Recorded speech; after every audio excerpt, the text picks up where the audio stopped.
Um, hey everybody. Today is Monday, August 11th, and this is our kind of Midwest chat with Danielle and Stacia and I. And because I'm zooming in from Milwaukee, we're going to talk a little bit about flooding and things going on here, but I have a goal of collecting some ideas so I can send out into the universe the blog, the calendar, the monthly blog posts that I'm putting out about whatever it is that we're doing. And so I already have it pretty much ready to go with a couple of a couple of ideas already of events, departures, arrivals, and staying put events that are happening in our region.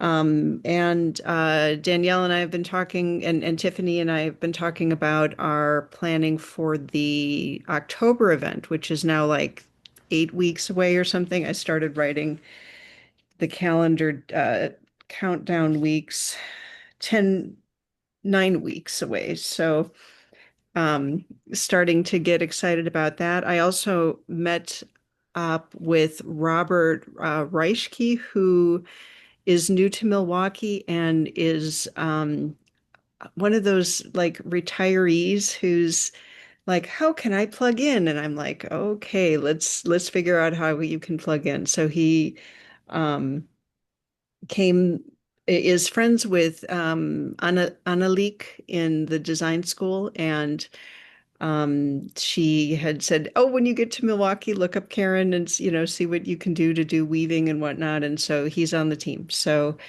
um, uh, anyway, those are a couple of little quick updates that I have, and I can talk a little bit more about Milwaukee, but I wanted to just let Stacia say hello, and then maybe I'll talk about whatever. Hi. I'm thinking of home, Wisconsin home, as everything is covered in the news there.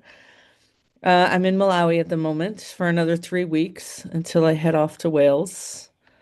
And then my first event there is a permaculture convergence up in the north, and I'm going to be one of the speakers, but I'm excited to meet everyone there. And then go around mostly in Sweden to present my work here in Malawi that's funded by the European Union. And a lot of it is about what we talk about, but with the food system. So, food system and making sure that there's one health, which is the health of the earth, the flora and fauna that grow on it, the animals that eat it, and the people that eat all that. Awesome. So it's very about designing for regenerative. It's just a different terminology again. Yeah, in short, that's what I'm up to. And then I come home to Wisconsin in November Oh, good. and join up with y'all again. Um, one of the one epiphany I've had recently about permaculture. Permaculture is engineering in right relationship. Permaculture is engineering that doesn't use critical metals from elsewhere. Permaculture respects local sovereignty. Um, because I attended a meeting last week about degrowth, and Mm. um, there were engineers and economists and like anarchists and socialists, like all these different kinds of people talking about degrowth from these different perspectives and how to design for consuming less and like designing products to be purchased for consuming less, like kind of wrapping our heads around these things. And I was talking to this student of electrical engineering or something like that. And he was telling me about batteries and cobalt and lithium and how they, what it takes to extract that, to recycle it and things like that. And I was like, maybe we need to design with local material. If you were to think bioregionally about designing a bicycle battery, an electric battery, do it with what's available in the Milwaukee watershed. Like if we're gonna take minerals away from some country that the people there don't actually want to have the mining happen or the water contamination happen or whatever. Like the sovereignty of people in the so-called global South who are like, we don't we don't want to be colonized anymore. Stop. We don't, no, thank you, even though there might be elites within that country that are undemocratically saying, yeah, we're going to sell our mineral rights to or whatever. Like being in right relate permaculture is being in right relationship and also like slowly designing and engineering solutions, including kind of the social engineering solutions of either through policy or democratically arrived at understandings where everyone gets a voice and it's design. And anyway, that's some of the stuff that I've been processing and thinking through and wanted to.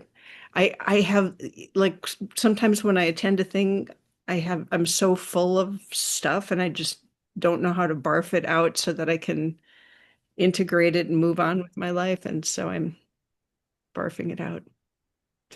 Well, I think of two things that I forgot to barf out. Okay. You looked backwards, and I forgot to look backwards. But I'm also looking at you and your face, and I love your hair. Did you get it cut, or is it in a thing? It's in a Oh, thing, but I kind of I like like that it. it can be like a cute little short Yeah. haired. But yeah, I mean it's kind of summer short, but it is so humid here. I mean, I oh, I like guess it. I could talk Ooh, a bit about the flooding. cold here, very cold. So last week for a week I was in South Africa and I was just the opposite of you. I was with a whole bunch of not like-minded people. Although at the very beginning of this dialogue, food was called the Food, Agriculture, Natural Resources Policy Dialogue or something like that. But they totally forgot the natural resources. They just went to chemicals on the first day. On the first day, it was called Soil Health and Fertilizer Hub Launch. And they forgot the whole soil health. All they did was talk about fertilizer and access. I was just, I'm like, oh my goodness, where are we going? And it was all men. It was just loaded with old men. Um, and then it went into seed systems. It didn't talk anything about diverse seeds and it was all whatever.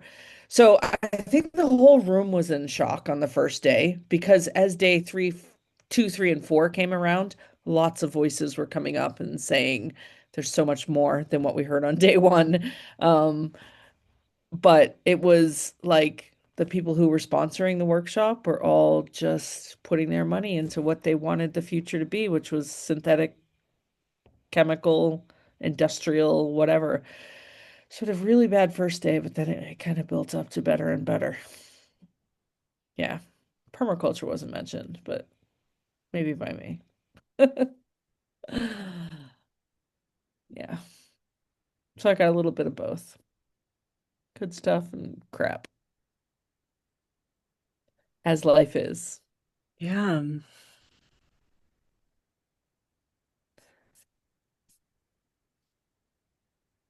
Nothing to do with the Midwest. It was all Southern Africa. But, some of the people behind it are in the Midwest. The Bears, Monsanto, Syngenta. Agro was there, which is a big supporter of, kind of Bill Gates and genetically. Oh, there was a whole session on genetically modified seeds too, by some foundation. I need to find out more about them. I think, maybe. America, your stuff in America. It goes to your point about sovereignty as well. Oh, You know, would you say that again? I'm sorry, I didn't hear that. it just goes to your point about sovereignty. I said keep your stuff in America. but it's all these people funding all these things and, having an African person stand in front, but it's not African. Right, right.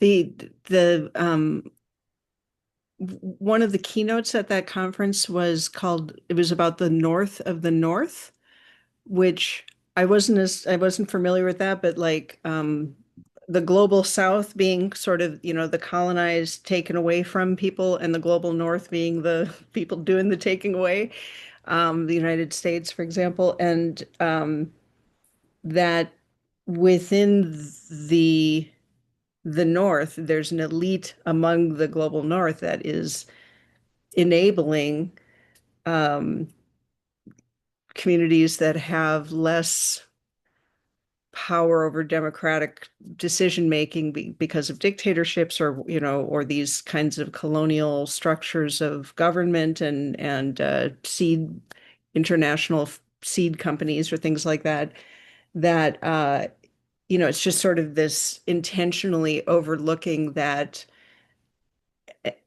people in Malawi might not want to have a cobalt mine or something like that in their backyard, in the same way that people in Norway wouldn't want to have a cobalt mine, unless they do want to have a cobalt mine, but like let people decide among themselves, the people in the area, whether they really are going to benefit from having, this extractive industry. And like just getting white dudes in lab coats and stuff to acknowledge that that's foundational, to that, if you and it's feminism too, it's like this is an issue of consent. This is people saying no, thank you, we don't want that, and saying we know better than you, or we're not going to take no for an answer. We're going to just keep pushing, pushing, pushing, and resisting, just acknowledging that an entity gets to say no to you, and you have to take no for an answer. And so, anyway, integrating some of those things and what you're saying about your experience there resonates with me.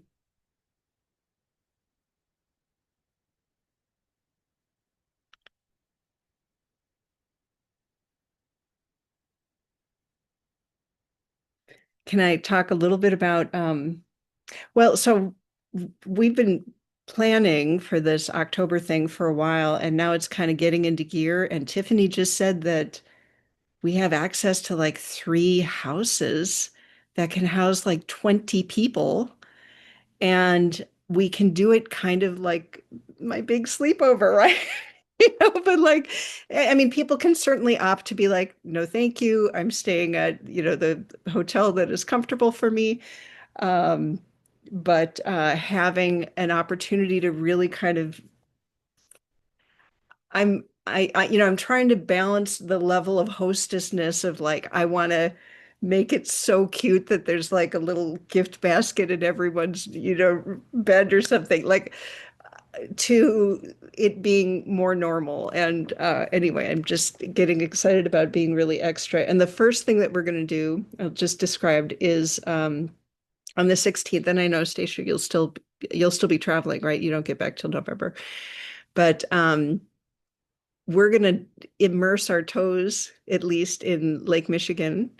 And Tiffany's husband, who has this whole like cold water immersion thing that he's doing, is also going to set up on the beach, which they had this set up like on the beach in January or something. They have like portable saunas. It's probably going to be warm, I think, in October, but even if it's cold, being able to do these kind of hot, cold, not quite a polar bear, I guess, like a cold water plunge, and having a warm space as well. But and then having kind of a welcoming ceremony, a kind of grounding, literally with our feet in the water of Lake Michigan, and then kicking that off. And then we could take the bus from that park, because the beach on the park, to our destination for dinner, which is a gleaned uh, food waste reduction and composting grant recipient. Chefs are going to make some meal that is featuring that. So that's what I have cooked up so far for the first day. And I have a couple of ideas for like bike tours, although bike tours might be a lot for people. I'm not sure, but I want to take people to different public spaces around the city that are forests and have interesting history. And now I'm also thinking like, oh, okay, what is going to be happening as we regenerate, given the flooding that is, I mean, they just a few hours ago, it's no longer a flood warning state of emergency. Where I am, I'm pretty okay. Like we did have some flooding, but other parts of the city and like I don't even know uh, how extensive it is. I've just kind of seen what I've seen on local media. And my sister, who lives on the other side of town, close to, if you saw video of like rushing water through downtown Wauwatosa, or Tosa as we call it, she and her wife were down there on that bridge taking photos of the and video of that. When we were like, wait, that's downtown Wauwatosa. Is that what we're looking at? So I don't know what's going to happen with that, but I also have this feeling that if there are FEMA dollars, there like there's zero budget at all for just to kind of assume that there's zero budget for FEMA. And but if like the wealthier suburbs or like a Republic, person, someone donated to Trump's campaign or something, they might get a FEMA, you know, payout and rebuilding resources. But I'm having this sort of sense of like we're going to be rebuilding by ourselves and we need to just, rebuild with resources that are here in Milwaukee and just kind of plan on continued flooding risk like this and maybe do something about all the concrete, the impermeable stuff that are at the sports stadiums. Like Well, maybe that's what I'm thinking. To do, me, it's a huge opportunity to jump in and be like, okay, where can we do better? What's going on in our city? I don't know if your city has any kind of water management plan, but the city of La Crosse, I'm very impressed with what they do. It's it's a huge at-risk city. sure, Um, on the river, right? they still have some issues. And then it's river, but then it's like marsh all the way through the city, which is great for hiking and birds and all these other things. But everywhere I go, there is water management, whether it's a parking lot or a new building or a new complex, there's always these water harvesting things that go along with it. I don't know the extent of it. I haven't had a deep dive into La Crosse yet, but I know it's terrible out in the rural areas where I am. I mean, it's just constant erosion and people just dump chemicals on it and then, keep going with life. Dig it up and throw it back up to the top so it washes down again. Yeah. Um, Anyways, I just wonder if it's an opportunity. For sure, for sure. I would say that the Milwaukee Metropolitan Sewage District has been doing amazing things with bioswales and, even water notifications because of rain events that can impact the overflow because sewage will flow into the Milwaukee River if we all shower and do everything, continue to add when. So even having that sort of relational there are like lights that'll blink that say it's a water drop alert and you need to reduce your amount of water usage until this water system.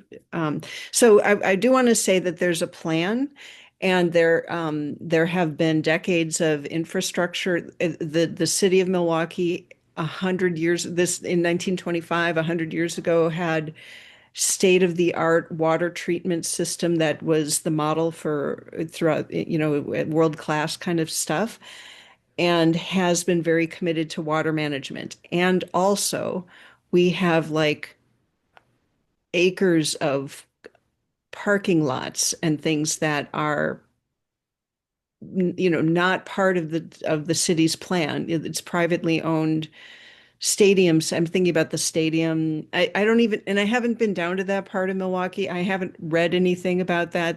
The things that I've seen are the big flat places like the State Fair Park and the baseball stadium had a lot of flooding and cars having to be abandoned because they were impermeable surfaces, and a lot of people concentrated in there, and they had to leave their cars and go back and get them the next day.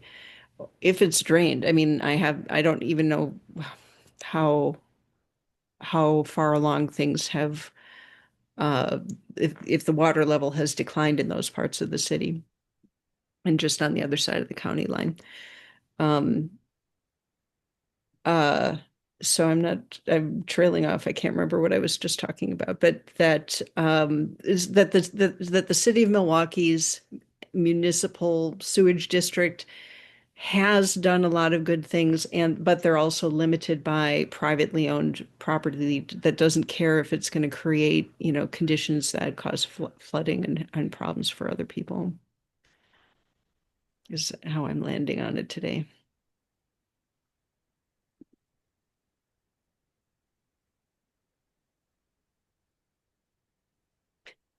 And another thing that I got out of that event, so as I'm talking, like I was thinking about doing a tour or having someone, I'm sorry, another thing that the MMSD is doing is they are purchasing land to put into conservation trust all the way up the Milwaukee Rivershed.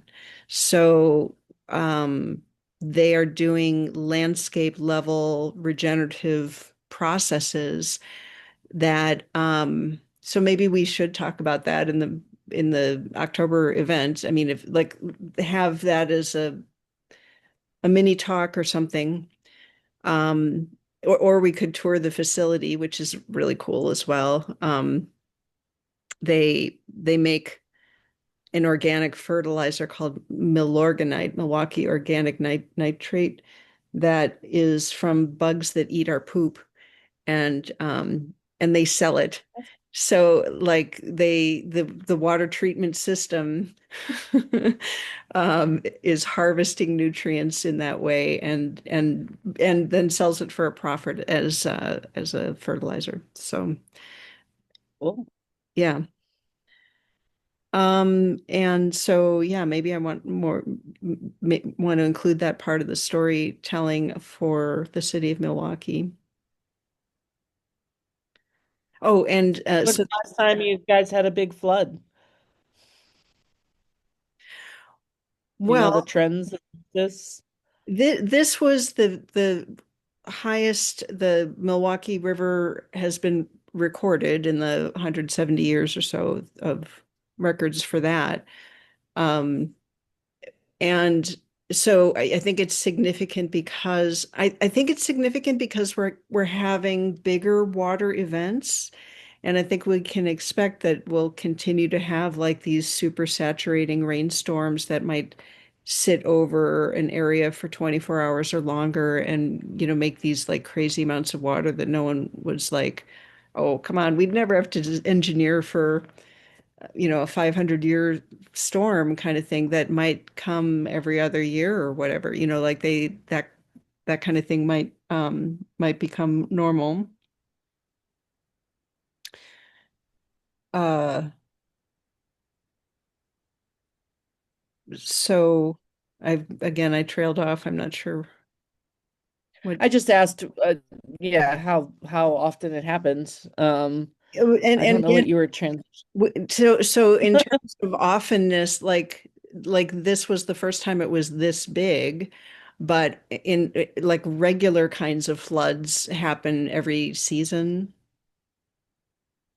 Couple times a year we'll have like big water events. We're starting to have like rainstorms that are just those super soaking kinds of like I can't even I've seen rain and hail and things fall in ways that are just so more concentrated than things I've seen ever. I mean, it just seems like heavier rain and more extreme kind of nights, thunderstorms and stuff.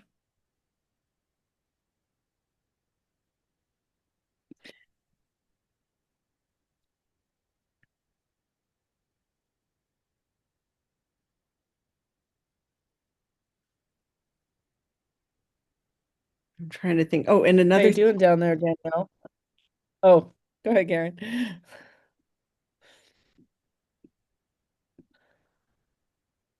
Okay, another thing that I got out of the conference a couple weeks ago was so some of the people that came to that conference are organizing around Line 5 and like have gone to Standing Rock and like have given up the conventional thing of owning a home and whatnot and live in their van and drive around and like do van life because that's the thing that they do as activists, and they're kind of already experiencing levels of collapse that maybe my privileged perspective, I'm in a comfortable home and not living in a vehicle.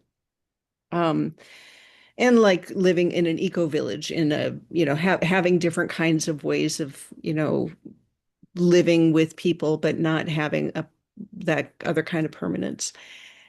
And we were I had this epiphany about mutual aid because like when I'm around people who are more like I've gone dumpster diving, I've done all sorts of different gleaning and food recovery things that some people might think were, a little too much. But like that means I've intersected with, people who are okay with doing things like that or or have political ideas about being freegans and stuff like that. And so some of the people I was interacting with, when the sense of solidarity around mutual aid was like more palpable, like I don't know, like paying for drinks or something like that. Like, I'll get this round, or the sense of like give and take. I feel that more in certain kinds of communities.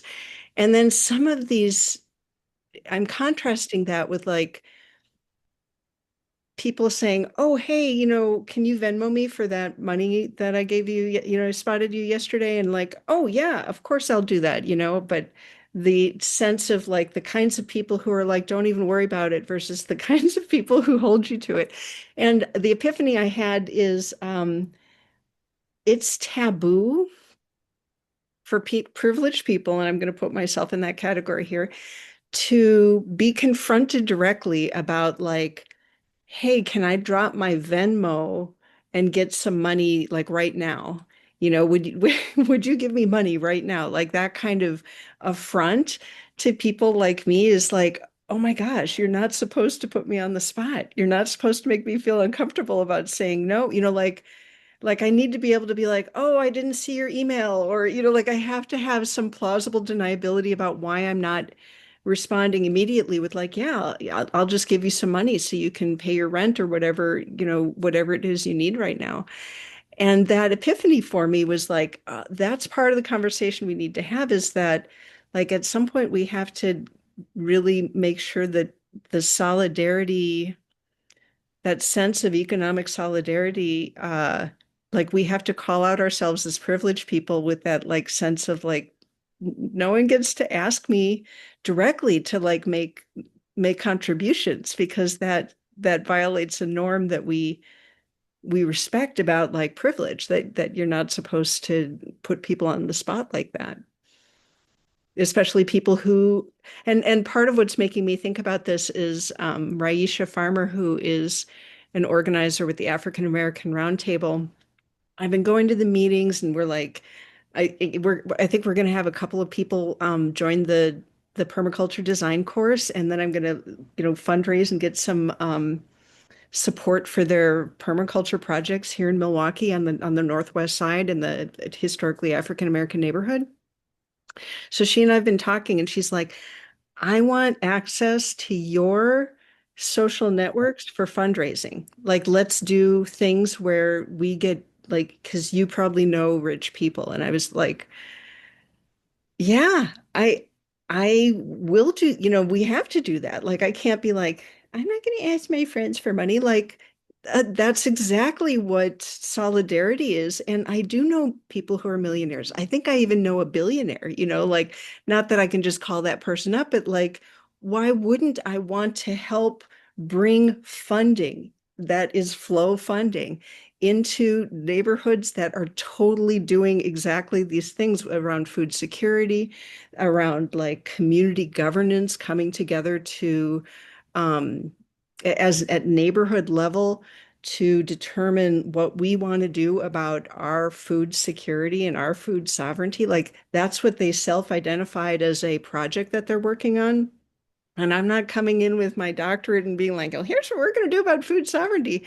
Like they're going slowly by discussing and deliberating what it is that a food sovereignty project is going to look like for them. And I'm like, I'm just going to I'll help fundraise. I'll, peer mentor or whatever you, if that makes any sense, but like I'll stay out of your way and just amplify and support the projects you're working on.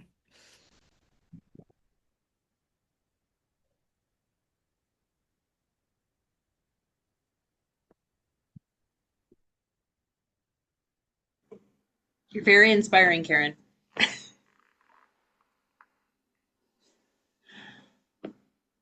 Yeah, I'm just kind of taking it all in and learning and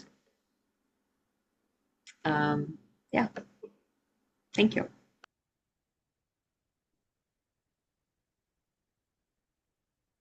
I was going to add as well, I'm drinking a beer, but it's non-alcohol.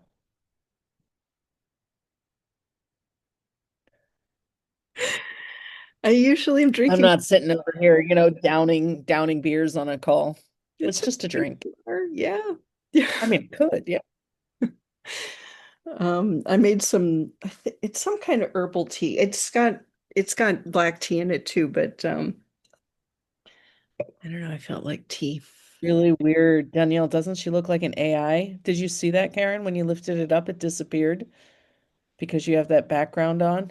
It's there and then it's gone. She doesn't really have it.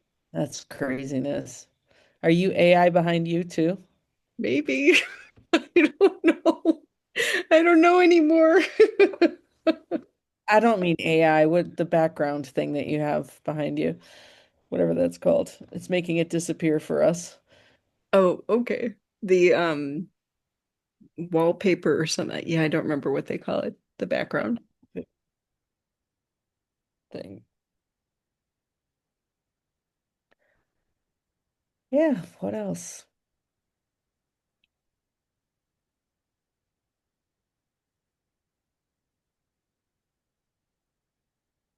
Dan, August in the Midwest. what's that? August in the Midwest. I'm trying to think what everyone's doing. See a Well, lot of cucumbers coming in and county fairs and state fair, yeah. although state fair just ended prematurely due to the flooding. Um, It's such another great place to get involved. As you walk around, how much regenerative is there? In fact, I got to remember to do that on the permaculture group here. There's a guy that goes every year and he always offers to partner with other people and say, why don't we share a booth? Because, why have a big booth for one organization when you could have a cluster of a few? So I can't head down. It's always held down in the south, about 5 hours south of me, and my schedule is way too packed for the next 3 weeks. So I thought I'd just go in on the support side and get some flyers out there and, get the message out, see if I can help with any design things for the booth, get more people to join our local groups. so is there a fair type of system in Malawi as well? Yep. So we're working towards the national fair, which will be in the south. That's what I'm referring to. But we're doing all the district fairs right now, like you would have state fairs. We're called districts. And I don't know. I know maybe three of our 29 districts get something sustainable in them that I, see on social media. We don't call it regenerative usually. It's usually something permaculture, sustainable, organic, anything along those lines. But they're all regenerative. It's not the organic that we get in the States that fakes that they're doing organic.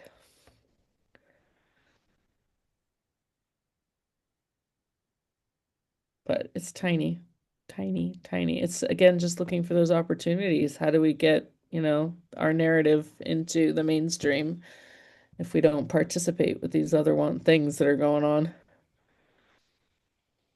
It's Yeah. always a pain in the butt, but it's worth it, I think. Yeah, being that counter narrative, being the weirdo in the space that is just, well, I just physically represent an alternative viewpoint and I'm here and I'm as legitimate as all these dudes on the stage. Just had a guy write to me today, don't know him, but through Facebook. He's like, I've been following you and I did this as a career, but now I'm a police officer. And he's one district above me, so it would take me maybe an hour to get to where he is. He said, I'm just really concerned with the way our markets are. There's so much sanitation that can turn into compost, and there's so much plastic clogging everything up. Could you come up and do something? I'm like, I can't, but there's a network there that can definitely do it. Join us, and it's easier to have you part of us and then discuss and mobilize people. But I just love that when it happens out of the blue. You never know with all the things you post. Is anybody reading it? And is it making a difference? And then all of a sudden you get one, you're like, yeah, sweet. He's a police officer, so he's got a little bit of influence around. And I Yeah, would never think of having to talk to a police officer about permaculture. Good stuff. awesome.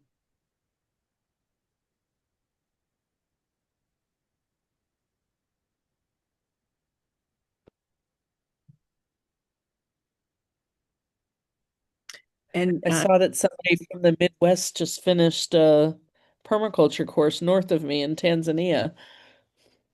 Um, Mark Shepard comes out this way. He's a Wisconsin permaculture guy. cool. Yep. In fact, I'm going to see one of the projects that he supported tomorrow. She started before him, but going to his course really put a fire under her feet and has done an amazing job. I've visited some of her other sites, but I haven't seen the one. I'm taking my team to go visit her team tomorrow. And then there's a team nearby that I've seen on Facebook doing waste management sort of things. So they're going to join us as well. And then we're all going to go visit them the next day. So we're going to have 2 days of cross visits. We'll Awesome. see how it is. That's almost like an immersion cross, peer mentoring thing. Yeah, we do it all the time. I'm slowing down since I don't live here anymore, but I'm trying to pack some in while I'm here so the team can go out and see people.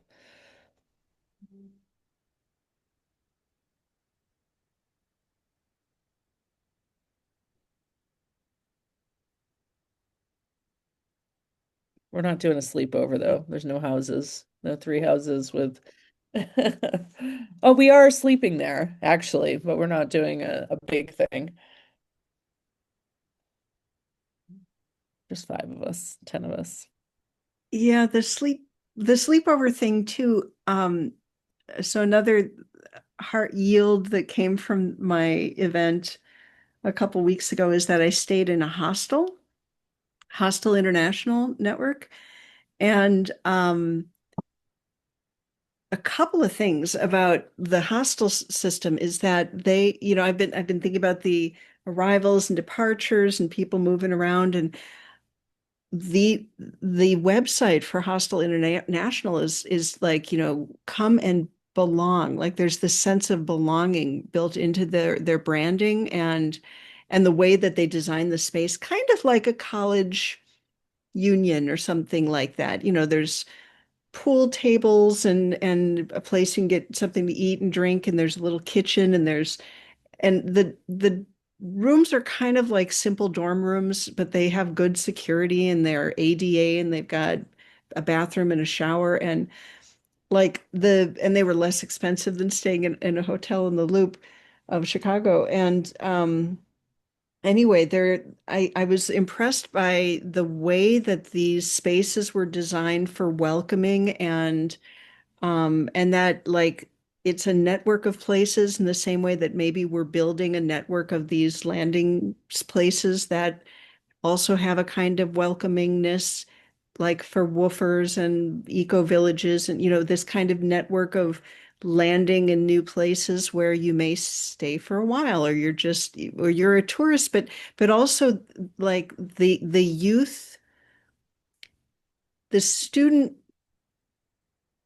age group, because the it wasn't a youth hostel. They didn't ask, my age when I registered, but like high school age church groups or like people traveling between their sophomore and junior year of college or whatever, that or people who are taking a gap year and that kind of age group where they're receptive to maybe taking a class or learning about the area or maybe learning a permaculture thing or how to do something with fiber or building materials or like having these learnable skills because as part of the conversations I've been hearing in the design school have been about like passports or visas or last night in the Australia group they were talking about having kind of a way of sort of marketing the other little places that you could go, but also having a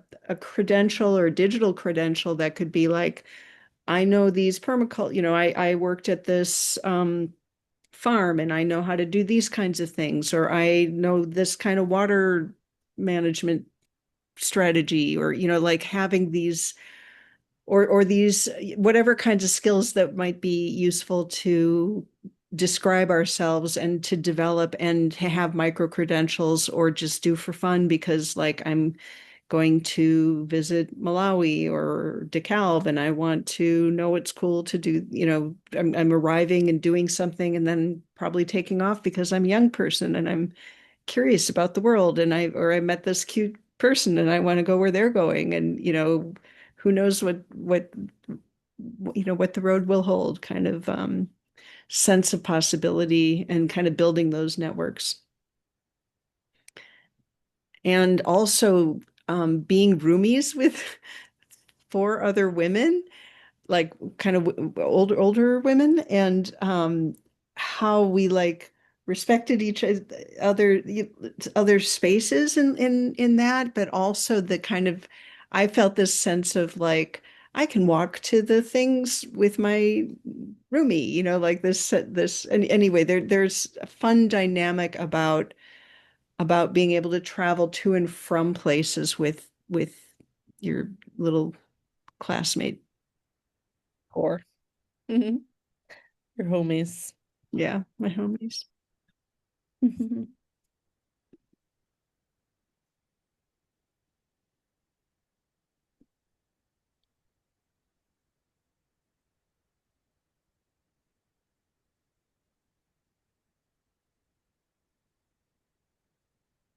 And I got to make music with a group called Marxist Jargon. And we sang songs about robots taking our jobs and um, I don't know, these beautiful songs and this really the sense of using the arts to tell stories and capture the imagination of other possibilities, other story, like I don't know. I was glad I brought my flute and I kind of elbowed my way into this group. I'm like, let me play with you. I'm really good and I'll just, make little oh my God. Um so I had a lot of fun making music as well. We had two gigs in Chicago in public spaces and parks. I don't think you've ever mentioned that you do music. I don't think I ever learned that about you. What else do you do, like besides flute and music? Everything. Singing, you just said. Yeah, I do some singing. Um Yeah, I'm tr trying to think of myself as an artist and there's it just brings me so much joy to make music and like thinking of how I can use music to do the do this kind of work. And anyway, that's kind of I play flute, piano. I've taught music lessons. I do some arranging and I can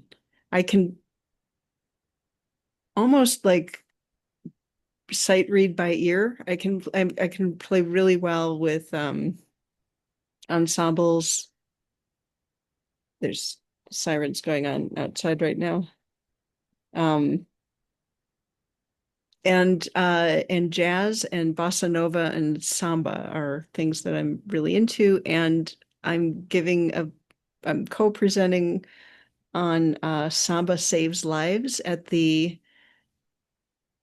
Midwest Climate Resilience Conference that's going to be in October right after this event. And so someone from the design school that I met in Colombia who is does capoeira and different he and I were talking about samba and he's like, well, there's this relationship between capoeira and samba that's about like the resisting the government of not the government the Portuguese colonizing the people in Brazil, resisted that through samba and through capoeira to like do military training to resist the colonizers. And so anyway, we put together a little presentation and we're going to play samba music at this climate conference to talk about like physically preparing your body for climate change and being able to do gardening, like doing these different stretches and stuff can help you move in the natural world. Survival of the fittest.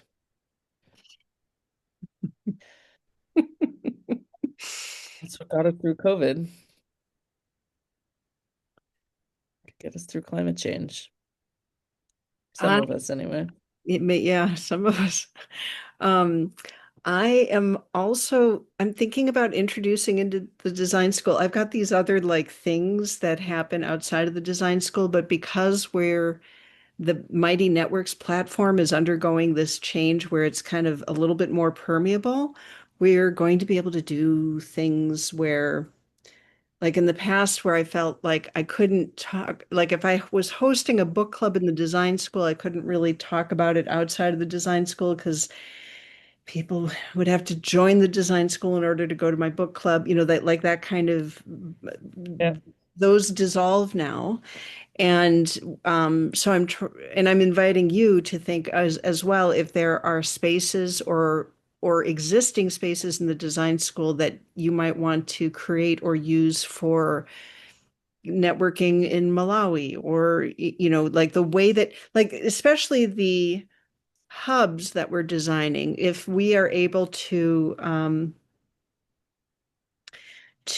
have all of these other groups that we are connected with. Not everyone needs to join everybody else's groups, but we are nodes that are communicating with each other. And if there's occasionally a guest speaker, or we're going to talk about a book, or Stacia wants to talk about anything, that you're doing, or Danielle, like we want to create a space and talk about it on, like I might do it on LinkedIn, say I'm meeting with Elias to talk about his book actually in a couple weeks here and like promote doing the kind of cross promotion stuff that not only legitimizes the work that we're doing in the design school but creates that sense of that we're nodes in a connected a network of networks.